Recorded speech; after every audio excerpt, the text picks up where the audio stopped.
Mister Ravi, mister Sundaramurthy.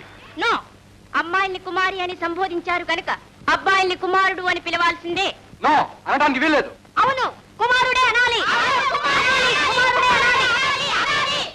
పోనీ English మానేసి అచ్చ తెలుగులో శ్రీ అనండి చాలు. No no no no. అత్తమానం నోనైనా ఎచ్చు కూడా అప్పుడప్పుడు వాడుకోండి, లేకపోతే బూజు పట్టిపోతుంది.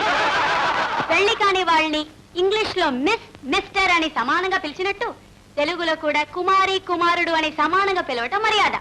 స్త్రీ పురుషులు సమానులు, మర్యాదలు కూడా సమానంగా ఉండాలి. ఆల్ రైట్ గ్రేట్, అలాగే పిలుస్తారు. విద్యార్థుల తరఫున కుమారుడు రవి, కుమారుడు సుందరమూర్తి మిగిలారు. వీరు కట్నాలు తీసుకోవచ్చు అని మగవాళ్ళు, కూడదు అని ఆడవాళ్లు వాదోపవాదాలు జరుపుతారు. వాదనను ప్రత్యక్ష రామాయణం చేయకుండా వాదించమని నా మనవి. తరువాత కుమారుడు రవి. అధ్యక్షులతో పాటు అందరికీ నా వందనాలు. అసలే వరకట్నానికి తొలి రూపం కన్యాశుల్కం. ఆ కాలంలో ఆడవాళ్ల జనాభా తక్కువ, మగవాళ్ల జనాభా ఎక్కువ. అందువల్ల ఆడవాళ్లకు డిమాండ్ పెరిగి మగవాళ్ల దగ్గర నుంచి కన్యాశుల్కం పుచ్చుకున్నారు. కానీ రాను రాను మగవాళ్ల జనాభా తగ్గి ఆడవాళ్ల జనాభా పెరగడంతో మా మగధీరులకు డిమాండ్ పెరిగి కన్యాశుల్కం స్థానంలో వరకట్నం తీసుకుంటున్నాం. అవకాశం చిక్కింది కదా అని మా నుంచి కన్యాశుల్కం వసూళ్లు చేసిన ఈ ఆడపడుచులు ఈనాడు మాకు వరకట్నం ఇవ్వకూడదన్నది అర్థం లేని వాదన. ఇది నా మొదటి పాయింట్. ఈ పాయింట్ కు సమాధానం చెప్పగలిగితే నా రెండో పాయింట్ చెప్తాను. గుడ్. కుమారి లత.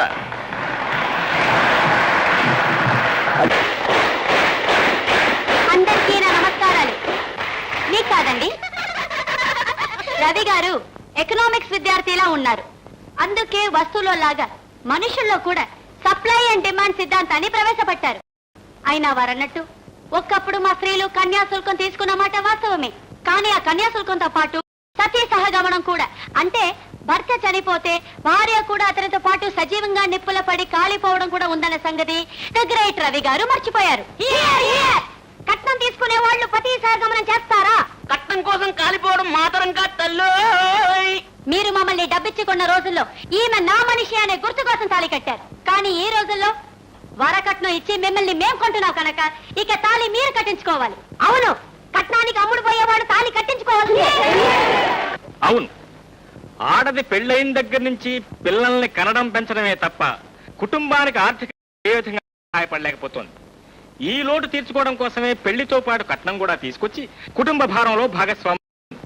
కనుక కట్నం తీసుకురాని భార్య బాకీదార్ అవుతుందే తప్ప సహభాగిని కాదు, కానేరు.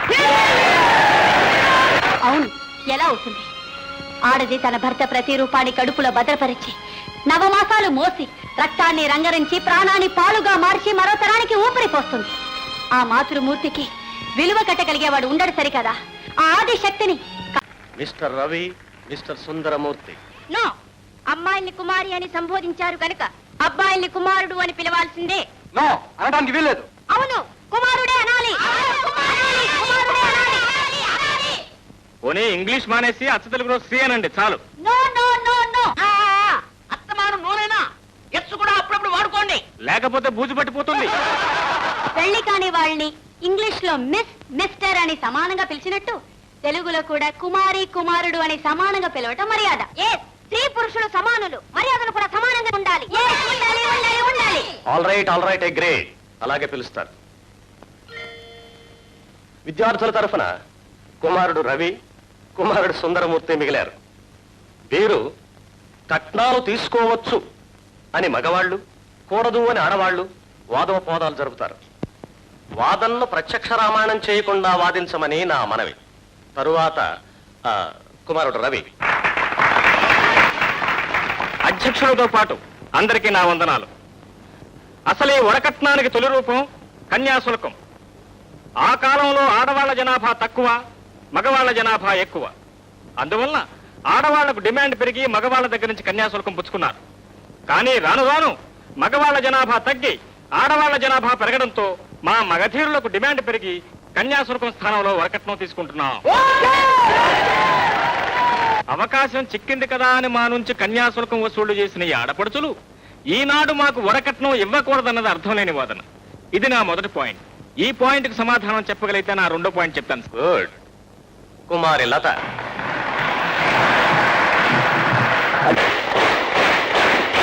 అందరికీ నా నమస్కారాలు. మీకు కాదండి, రవి గారు ఎకనామిక్స్ విద్యార్థిలా ఉన్నారు. అందుకే వస్తువులో లాగా మనుషుల్లో కూడా సప్లై అండ్ డిమాండ్ సిద్ధాంతాన్ని ప్రవేశపెట్టారు. అయినా వారన్నట్టు ఒక్కప్పుడు మా స్త్రీలు కన్యాశుల్కం తీసుకున్న మాట వాస్తవమే. కానీ ఆ కన్యాశుల్కంతో పాటు సతీ సహగమనం కూడా, అంటే భర్త చనిపోతే భార్య కూడా అతనితో పాటు సజీవంగా నిప్పుల పడి కాలిపోవడం కూడా ఉందన్న సంగతి ద గ్రేట్ రవి గారు మర్చిపోయారు. కట్నం తీసుకునే వాళ్ళు పతి సహగమనం చేస్తారా? కట్నం కోసం కాలిపోవడం మాతరంగా తల్లు. మీరు మమ్మల్ని డబ్బిచ్చుకున్న రోజుల్లో ఈమె నా మనిషి అనే గుర్తు కోసం తాళి కట్టారు. కానీ ఈ రోజుల్లో వరకట్నం ఇచ్చి మిమ్మల్ని మేం కొంటున్నాం కనుక ఇక తాళి మీరు కట్టించుకోవాలి. అవును, కట్నానికి అమ్ముడు పోయేవాడు తాళి కట్టించుకోవాలి. అవును, ఆడది పెళ్ళైన దగ్గర నుంచి పిల్లల్ని కనడం పెంచడమే తప్ప కుటుంబానికి ఆర్థిక ఏ విధంగా సహాయపడలేకపోతోంది. ఈ లోటు తీర్చుకోవడం కోసమే పెళ్లితో పాటు కట్నం కూడా తీసుకొచ్చి కుటుంబ భారంలో భాగస్వామి. కనుక కట్నం తీసుకురాని భార్య బాకీదార్ అవుతుందే తప్ప సహభాగిని కాదు, కానేరు. అవును, ఎలా అవుతుంది? ఆడది తన భర్త ప్రతిరూపాన్ని కడుపులో భద్రపరిచి నవమాసాలు మోసి రక్తాన్ని రంగరించి ప్రాణాన్ని పాలుగా మార్చి మరో తరానికి ఊపిరి పోస్తుంది. ఆ మాతృమూర్తికి విలువ కట్టగలిగేవాడు ఉండడు సరికదా? ఆ ఆది శక్తిని కట్నాల పేరుతో కలసపరిచేవాడు తన జన్మను తానే అవమానించుకున్నవాడు అవుతాడు. అలాంటి వాడు మగాడు కాడు, కానేరడు.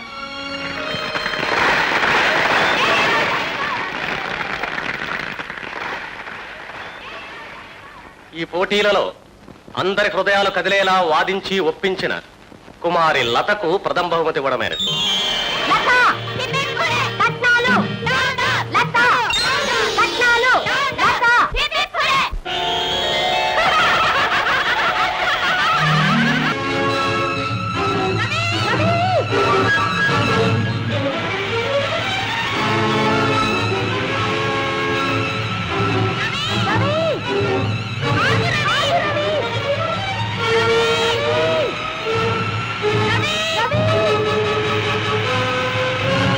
నన్ను వదిలేయండి, నన్ను వదిలేయండి, నన్ను వదిలేయండి, నన్ను వదిలేయండి. ఏమండి? సైలెన్స్!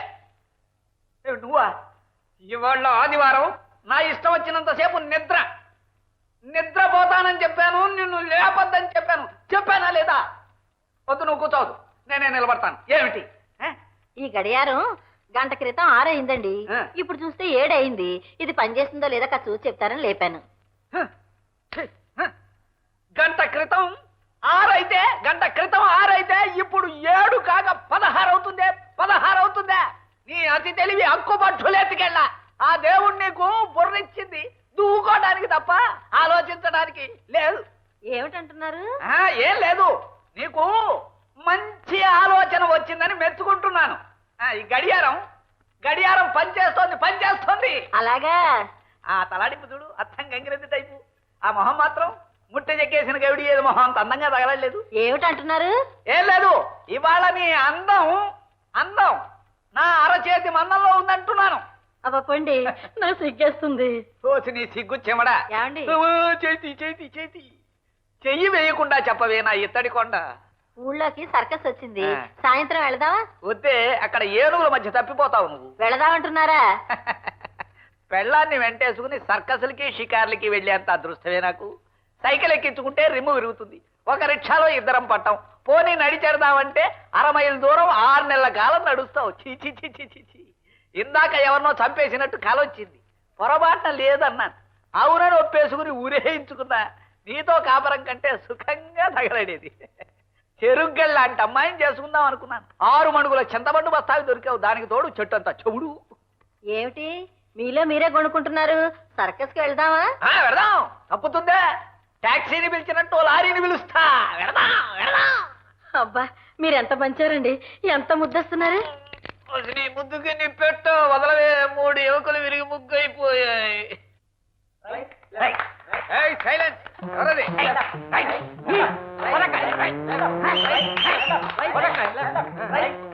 ఈ అవతారం ఏమిటి? ఇదేమిటి? ఇదా గోరింటాకు పెట్టుకున్నానండి. గోరింటాక? గోంగూరాకు పెట్టుకురాకపోయినా దిక్కుమాలి పీరుగా. ఏమిటంటున్నారు? నా పిండాకుడు. అదే గోరింటాకు పెట్టుకుంటే నీ చేతులు భేషుగ్గా ఉన్నాయంటున్నారు. పేడ కల్పించే చేతుల్లాగా. ఇలా తగలంటావేంటి? ఏమిటి? ఇలా వచ్చావేమిటి? ఆ నువ్వు ఇక్కడికి వచ్చావు ఏమిటి అని నేను అడుగుతున్నాను. చూడు, ఇది కాలేజీ. పుస్తకాలు చదువుకునే కాలేజీ. ఇలా తోటకూరలు గోంగూరలు గోరింటాకులు పెట్టుకుని నువ్వు ఇక్కడికి రాకూడదు. వినిపించిందే? వినిపించి చచ్చిందా? ఏమిటండి మీలో మీరు అలా గుండుకుంటారే? కాస్త గట్టిగా మాట్లాడకూడదు? ఇంతకీ నువ్వు ఇక్కడికి ఎందుకు వచ్చావు? చెప్పు చెప్పు చెప్పు. చెప్తానండి. నాకు 1000 రూపాయలు కావాలి. వెయ్యా? నీ నోట్లో బూడిద పోయ్యా. ఇప్పుడు వెయ్యేందుకే? మన పక్కింటి కృష్ణ మెడ్రాస్ వెళ్తున్నాడండి. ఆ అబ్బాయికి ఇవ్వాలి. సైలెన్స్. గట్టిగా అరవకే. నువ్వు పక్కింటి కుర్రాడికి డబ్బులు ఇస్తున్నావని తెలిస్తే ఇక్కడ కుర్రవాళ్ళు అపార్థం చేసుకుంటారు. ఏమిటంటున్నారు? ఇది గట్టిగా అరిచి చెప్పాలా? గోరింటాకు పెట్టుకున్నాక ఆ మాట తెలిసిందండి. అలాగే వచ్చేసాను. ఏమండి ఎవరు? అతనికి ఎందుకు ఇవ్వాలి? అదే రహస్యం, తర్వాత చెప్తానుగా. ఏమండి మా బుజ్జి కదా, నా పండు కదా, ఇవ్వండి. గోరింటాకు నాకు పొలవుకు. సాయంత్రం వచ్చేటప్పుడు తల తాగట్టు పెట్టి తీసుకొస్తాను. ప్రస్తుతానికి నా ప్రాణం తీక వెళ్ళు. తప్పకుండా తెస్తారా? ఆహా, ఆ మహాంజుడు రావణాసుడు పరితాకాయల బరువు దూకుతుంది. బాబా బకాసురా, దీన్ని తోలుకుపో. అక్కయ్య జాగ్రత్త. నమస్కారం అండి. ఏనాయనా కొలసానా? అబే, ఇప్పుడు సెకండ్ ఇయర్ కాదండి, ఫైనల్ ఇయర్. గోరింటాకు పెట్టుకున్నాను. అవునండి, చాలా ఎండగా ఉంది. అయ్యో పాపం, జ్వరం వచ్చిందా? ఎప్పుడు? మరి అచ్చం ఎండాకాలంలా ఉంది. నీళ్లు కాచుకుని తాగినాయనా. వస్తాను. ఉంటానండి. ఇంటికే వెళ్తున్నాను. సైలెన్స్. మన హరి చెప్పిన ఆలోచన ప్రకారం చీట్లు తయారు చేశాం. మీరు తీసిన చీటీలో ఏ పని చేయమని ఉంటే ఆ పని చేయాలి. ఇదిగో మీరు చేయమంటే కుదరదు, తప్పనిసరిగా చేసి తీరాల్సిందే. చిహ్నమా? చీట్లు చీట్లు పట్రా పట్రా చీట్లు. అట్లా ఇప్పుడే అయిపోతున్నాం, కాస్త ఆగండి. అట్లు కాదే నీ మొహం ఏడ్చా. 24 hours మింగుడే. చీట్లు చీట్లు. ఆగితాలా? అమ్మయ్యా, కంగ్రాచులేట్ మీ సార్. జీవితంలో మొట్టమొదటిసారి దానికి భావం అర్థమయ్యేలా మాట్లాడా. వెళ్ళి తీసుకురా. నడిచెళ్ళి తీసుకురా. Silence.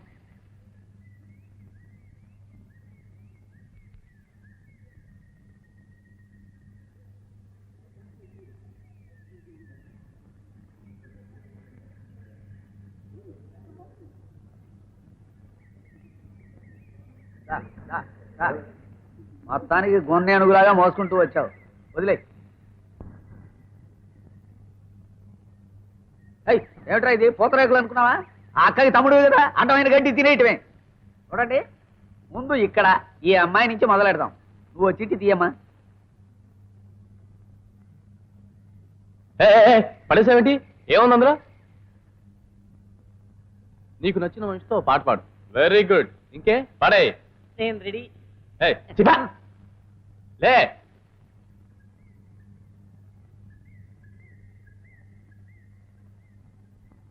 పాడు. रूप तेरा मस्ताना, प्यार मेरा दीवाना, भूल कोई हमसे ना हो जाए.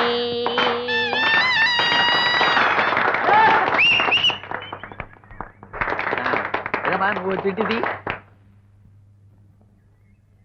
నీకు నచ్చిన మనిషితో ఓ పాట పాడు. ఏమిటి నీకు అదే వచ్చిందే? ఇంకా చాలా రాశానే. సరే కానీ ఆగో, నువ్వేం పాడక్కర్లేదు, కూర్చో. అదేమిట్రా, మిగతా వాళ్ళు అయితే పాడాలి, మీ చెల్లెలు అయితే పాడకూడదా? అదేం కుదరదు. వేస్తారు, మీరు అమ్మాయి చేత పాడించాల్సిందే. అలాగేనయ్యా. చూడమ్మా, ఈ అమ్మాయిలాగా నువ్వు చిన్న ముక్క పాడి. మాస్టర్ గారు.